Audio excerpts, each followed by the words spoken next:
गाडीचं 8 ते 10 दिवसाला काम निघतं आणि दिवसातून एक वेळेस गाडी पंक्चर होती ह्या खड्ड्यामुळे.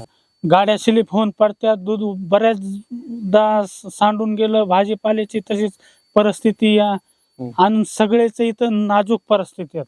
दूध जर दारूला गेलं तर परपंच चलतेत, नसता लय बिकट परिस्थिती. इथं काय असं भरघोस उत्पन्नाचे हे नाही, फक्त दूध भाजीपाला असलेच उत्पन्न आहे तिथं.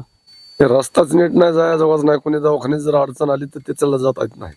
वेळेस मतदान येतं, विधानसभा येते, लोकप्रतिनिधी आपल्या गावाला भेट देत असतील. रोड तुमचा समजा करून देतो, काही बी सांगतो, तुमचा रोडची काही अडचण असेल, काही समस्या असेल ते सांगा म्हणतात, तुमचं आम्ही लगेच हे करून देतो. तुम्ही मागणी केली होती का आता एक रस्त्यावर? काय अडचणी सहन करावं लागतं आपल्याला? अडचणी सण म्हणजे रातचं जाणे येतोय, टाइम येतोय तो.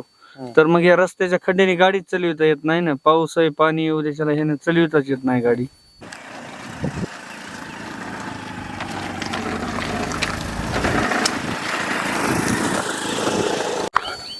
मंडळी नमस्कार. आज आपण किल्ले धारूर तालुक्यातील आंबेवडगाव जहागीरमोहा धारूर रोडवर आहोत. गेल्या अनेक वर्षापासून या रस्त्याची बिकट अवस्था आहे. एकंदरीत पाहिलं तर आंबेवडगाव, सोनीमोहा, जहागीरमोहा व आसोला रोड या ठिकाणी 12 किलोमीटरचं अंतर आहे. या रस्त्यावर या 4 ते 5 गावाव्यतिरिक्त इतर जे काही किल्ले धारूरच्या घाटाची परिस्थिती बघता या ठिकाणाहून भरपूर नागरिक प्रवास करतात. मात्र या रस्त्याची अवस्था अतिशय निंदनीय झाली आहे. मोठे मोठे खड्डे झाले आहेत. या ठिकाणी प्रवाशांना मोठे हाल सोसावे लागतात. या ठिकाणी काही तरुण बांधव आहेत.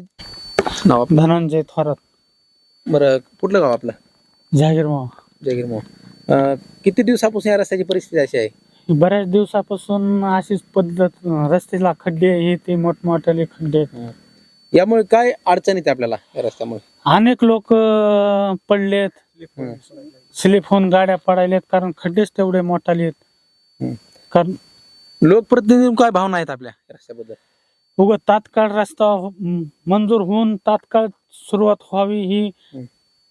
आठवत आहे का आपल्या किती वर्षापूर्वी रस्त्याचं काम झालं होतं? या 8-10 वर्ष झालं असताना ह्या रस्त्याचं काम होऊन. या ठिकाणी स्थानिक लोकप्रतिनिधी, जिल्हा परिषद मेंबर असतील किंवा आपले आमदार असतील, प्रशासन असेल, बांधकाम विभाग, यांच्याकडे काय मागणी कराल? हे तात्काळ रोड मंजूर करून चालू करावा ही मागणी करू आम्ही. बर. या ठिकाणी आपण प्रवास करता, सतत वयोवृद्ध नागरिक आहेत. त्याचप्रमाणे एकंदरीत पाहिलं तर आपल्या या परिसरामध्ये भायजळी आणि सोनीमोहा येथील अनेक शेतकरी बांधव दुधाचा व्यवसाय करतात, त्याचप्रमाणे भाजीपाल्याचा व्यवसाय करतात. त्यांना याच ठिकाणाहून प्रवास करावा लागतो. तर त्यांना काय अडचणी येतात? भरपूर अडचणी येतात. गाड्या स्लिप होऊन पडत्यात, दूध बऱ्याचदा सांडून गेलं, भाजीपाल्याची तशीच परिस्थिती या आणि सगळेच इथं नाजूक परिस्थिती आहे. दूध जर दारूला गेलं तर परपंच चलतेत, नसता लय बिकट परिस्थिती. इथं काय असं भरघोस उत्पन्नाचे हे नाही, फक्त दूध भाजीपाला असलेच उत्पन्न आहे तिथं. थोरात. बरं, कुठलं गाव आपलं? पांगरी. पांगरी. आठवड्यातून 2-3 वेळेस प्रवास होतोय. काय अडचणी येतात आपल्या रस्त्यामुळे? रस्त्यामुळे काय गाडी स्लिप होती, 1-2 वेळेस पडलोय, पण इथं पायाला पार लागलेलं आहे, असा विषय. ज्यावेळेस या ठिकाणी वयोवृद्ध असतील किंवा गर्भवती महिला असतील, त्यांना प्रवास करावा लागतो या रस्त्यावरून, तर त्यांना अनेक वेळा अडचणी येत असेल. काय सांगा याबद्दल? त्याबद्दल काय, इथल्या लोकप्रतिनिधी, आमदार खासदार जे असतील त्यांनी बाकीकडनं लक्ष देता इकडं लक्ष द्यायला पाहिजे थोडंफार. किल्ले धारूर तालुक्यातील नागरिकांना किल्ले धारूरचा घाट व जहागीरमोहा रस्ता हा मुख्य रस्ता आहे.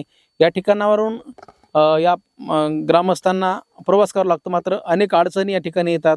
याबाबत संबंधित लोकप्रतिनिधीला स्थानिक ग्रामस्थांनी अनेक वेळ मागणी केली, मात्र यांच्या प्रश्नाकडे संबंधित लोकप्रतिनिधी दुर्लक्ष करत आहेत. या भागाचे माजलगाव मतदारसंघाचे आमदार माननीय प्रकाशदादा सोळंके, बीड जिल्ह्याचे खासदार बजरंगबाप्पा सोनवणे, त्याचप्रमाणे या बीडच्या पालकमंत्री सुमित्राताई पवार यांनी देखील या प्रश्नाकडे लक्ष देण्याची मागणी या ठिकाणी ग्रामस्थ नागरिक करत आहेत.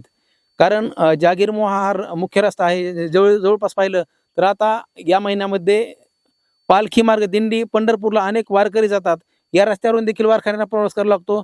धारूर घाटाचा प्रश्न तर गंभीर बनलेला आहे, कारण त्या ठिकाणून जर वारकऱ्याला प्रवास करायचा म्हणलं तर अत्यंत अरुंद रस्ता आहे.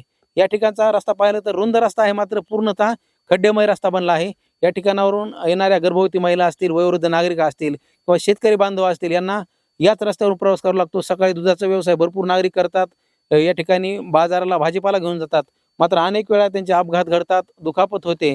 याकडे, अशा गंभीर प्रश्नाकडे या माजलगाव मतदारसंघाचे लोकप्रतिनिधी माननीय आमदार प्रकाश सोळंके, त्याचप्रमाणे या बीड जिल्ह्याचे खासदार व पालकमंत्री यांनी लक्ष देण्याची मागणी येथील स्थानिक नागरिकातून केली जात आहे. संदीपान मुंडे, कुठलं गाव आहे आपलं? बाहीजळी. बरं, दररोज या रस्त्यावर प्रवास होत असेल? हो, दररोज 4-5 चक्र होतात. किती अंतर आहे आपलं धारूरचं? धारूर ते बाहीजळी 4 किलोमीटर अंतर आहे. 4 किलोमीटर. या खड्डेमय रस्त्यामुळे काय अडचणी आहेत आणि लोकप्रतिनिधीकडे काय मागणी आहे आपली? आपला रस्ता हे लवकरात लवकर बनविण्यात यावे. काय अडचणी सहन करावं लागतात? अडचणी सण म्हणजे रातचं जाणे येतोय, टाइम येतोय तो. तर मग या रस्त्याच्या खड्ड्याने गाडीच चालविता येत नाही ना. पाऊस आहे, पाणी येऊ द्यायला ह्याने चालविताच येत नाही गाडी. पण आपली दुचाकी गाडी आहे, कशा प्रकारे खड्ड्यामुळे गाडीचं किती दिवसाला काम निघतं? गाडीचं 8 ते 10 दिवसाला काम निघतं आणि दिवसातून एक वेळेस गाडी पंक्चर होती ह्या खड्ड्यामुळं. ते रस्ताच नीट नाही, जायजवळ नाही, कोणी दवाखान्यात जर अडचण आली तर त्याला जाता येत नाही. ज्यावेळेस मतदान येतं, विधानसभा येते, त्यावेळेस लोकप्रतिनिधी आपल्या गावाला भेट देत असतील. रोड तुमचा समजा करून देतो, काही बी सांगतो, तुमचा रोडची काही अडचण असेल, काही समस्या असेल ते सांगा म्हणतात. तुमचं आम्ही लगेच हे करून देतो. तुम्ही मागणी केली का आता एक 6 महिन्याच्या अगोदरपासून आम्ही मागणी करतो. ह्याच्या कोणी दुर्लक्ष करतात, प्रतिनिधी आहेत तो. आमदार प्रकाश यांच्याकडे काय मागणी कराल? मागणी हे रस्त्याचं लवकरात लवकर त्यांनी काम पूर्ण करून द्यावं. काही खड्डे बुजण्यासाठी निधी मंजूर आहे सांगतात, त्याबद्दल काय सांगतात? नाही, आम्हाला काय तर ते कोणी खड्डे सांगतच नाही तर काय? साक्षात काहीच नाही ना. किल्ले धारूर तालुक्यातील आंबेवडगाव, सोनीमोहा, जहागीरमोहा व भायजळी धारूर असा हा मार्ग आहे. जास्त करून जहागीरमोहा व भायजळी येथील नागरिकांना या रस्त्यावरून प्रवास करावा लागतो. त्याचप्रमाणे या ठिकाणी असणाऱ्या वस्ती, जिल्हा परिषद शाळा, अनेक कर्मचारी आहेत. त्याचप्रमाणे या गावामध्ये नेमलेले कर्मचारी आहेत, यांना या रस्त्यावरून प्रवास करावा लागतो. मात्र अत्यंत या खड्डेमय रस्त्यामुळे नागरिकांना प्रचंड अडचणी येतात. आपण रस्त्याची दुर्दशा पाहू शकता.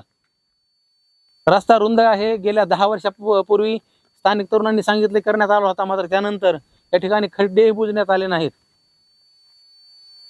या रस्त्याची तात्काळ दुरुस्ती करावी किंवा पुन्हा रस्ता करण्यात यावा अशी मागणी येथील नागरिक करत आहेत.